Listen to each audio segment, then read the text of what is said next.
And that's what Aaron took his life to remind you of.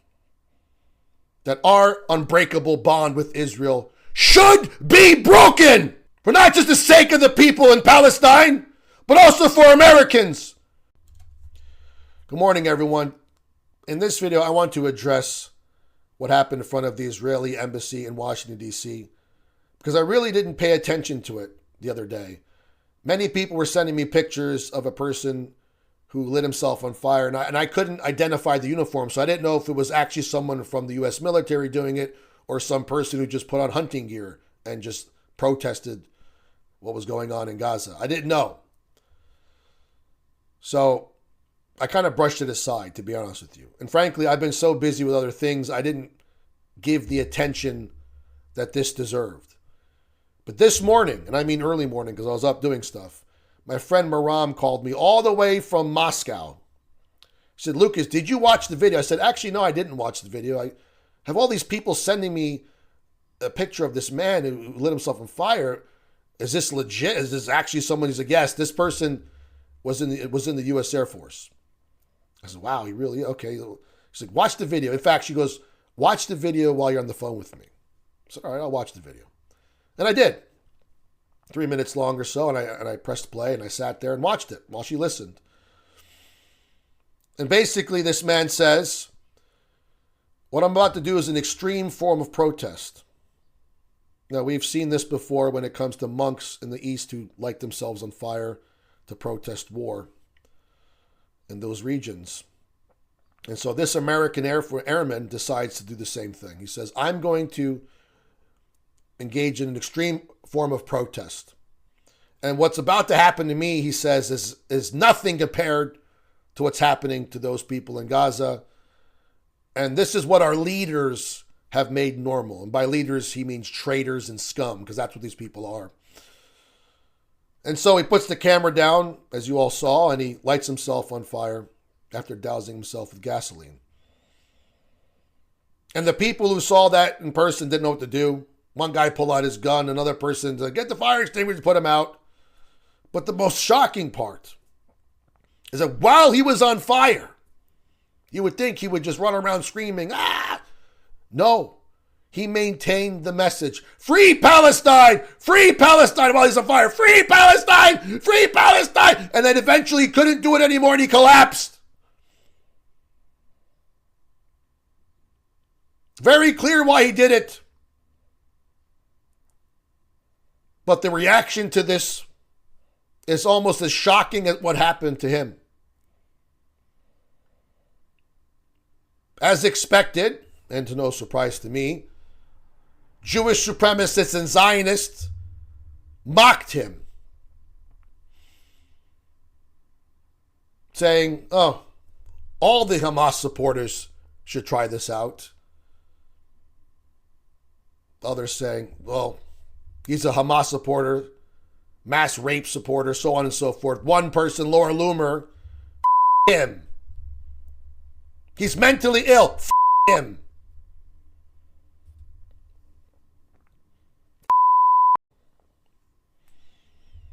He didn't do that for Hamas. And they all know he didn't do it for Hamas. That man took his life to send a message to the world on behalf of the men, women, and children who are being mass murdered by the Israeli offensive force. Because Israel's not defending itself.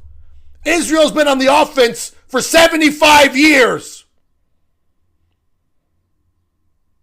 And he doesn't want our tax dollars going to this offensive that kills tens of thousands of men, women, and children. Ladies and gentlemen, let me remind you that the death toll of children alone is over 13,000. That's equivalent to 4 9/11s of children paid by your tax dollars. That's why this man did it. And combined, the death toll is 30,000 plus, which is equivalent to 10 9/11s. That's why this man did it. He did it for the people of Gaza, not Hamas. He didn't do it for the people who flew over the wall. He did it for the people who are being crushed under the rubble. That's why he did it.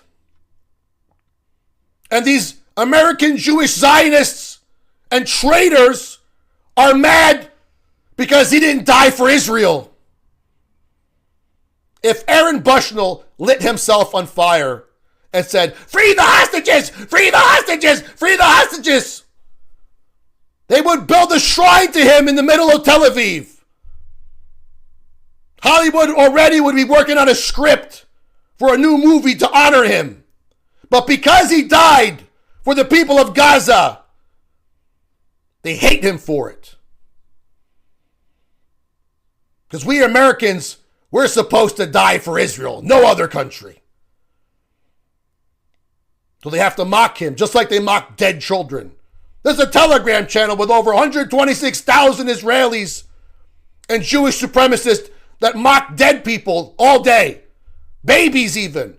I saw one that said when a little girl was dead, one less settler, one less terrorist. And that's what they're doing with him. Why is our greatest ally mocking this person, right? Our greatest ally, Israel. What do we even get supporting Israel? Can you name one thing that we as Americans get for supporting Israel? Nothing. Just empty platitudes. He died to send a message to the world that what's happening in Gaza is unacceptable. It is a genocide. And all these American Jewish Zionists and Zionists around the world are mad for taking his life for those people. That's why they're mad. And they mock him like every other victim that the Israelis have murdered in that genocide that's going on.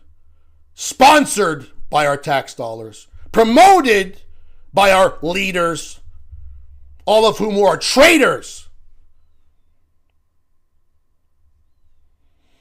Ladies and gentlemen, every day 22 veterans take their lives. I don't know if Aaron intended to kill himself or not. Perhaps he just wanted to get severely burned and survive. I don't know. But he's dead now. He died to send a message to the world. And we're not going to let him die in vain, ladies and gentlemen.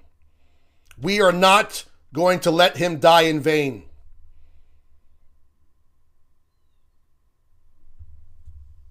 You know, ever since October 7th, a lot of people have been taking their masks off. A lot of people saying crazy shit. Even Kid Rock the other day. What he said on Joe Rogan was absolutely insane. So it's not the Aaron Bushnells of the world who are crazy. It's the Laura Loomers, the Kid Rocks, the Ben Shapiros, everyone who supports Israel. And what they're doing in Gaza. They're the lunatics. They're the ones who are insane. They're the ones who are traitors. Because America gains nothing supporting Israel. We lose everything. Not only do we lose our troops, we lose respect. And we lose our resources. And that's what Aaron took his life to remind you of. That our unbreakable bond with Israel should be broken. For not just the sake of the people in Palestine, but also for Americans.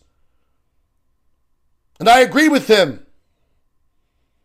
And it's sad to see that he took his life. But he's no coward or traitor or terrorist supporter. No. He's none of those things. He is a hero for standing up for the innocent people in Gaza. He gave his life for the greater good, for a higher cause.